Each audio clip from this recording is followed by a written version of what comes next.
अस्सलाम वालेकुम।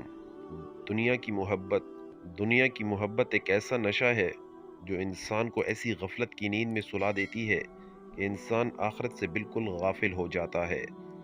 वो भूल जाता है कि उसके दुनिया में आने का क्या मकसद है, और ये कि दुनिया की ज़िंदगी आर्जी है। ये जो खेल कूद और धोखा की शायद दुनिया है ना, इसने हमें हमारे रब से इस कदर दूर कर दिया है कि हम अपने मकासद ज़िंदगी को ही भूल गए हैं।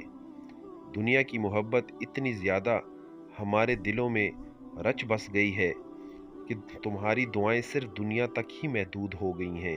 अपनी दुआओं का तज्जिया करें, और इन कीमती आयाम में कहीं हमारी दुआएं सिर्फ घर, माल माल व दौलत, गाड़ी, बंगला, बच्चे, ज़ौज, ऐश व इतरत, इक़्तिदार तक ही तो महदूद नहीं हो गईं, या हमारी दुआओं में आखिरत के लिए भी दुआएं शामिल हैं। हम मांगें दुनिया भी, मांगें अल्लाह से, पर आखिरत को भी ना भूलें। कहीं ऐसा ना हो कि दुनिया हमें अपने अंदर इस कदर जकड़ ले कि आखिरत की दुआओं से ही महरूम कर दे। अपनी हकीकी ज़िंदगी के लिए भी दुआ मांगा करें।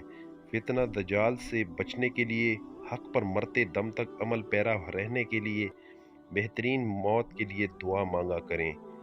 साबकून अलालून में शामिल होने का सवाल किया करें। जन्नतुल फिरदौस का सवाल किया करें। क्या पता अगला अगला लम्हा भी मिले हमें कि न मिले, पर जो मिल रहा है उसको सिर्फ मादी दुनिया के ही लिए ही ना खर्च करें। इन कीमती आयामों से फ़ायदा उठाएं, रुकू लंबे करें, तवील सजदे करें, और रब का क़ुर्ब हासिल करने की जुस्तजू करें। अल्लाह ताला हम सबको अमल करने की तौफीक अता फरमाए। आमीन सुम्मा आमीन। वस्सलाम।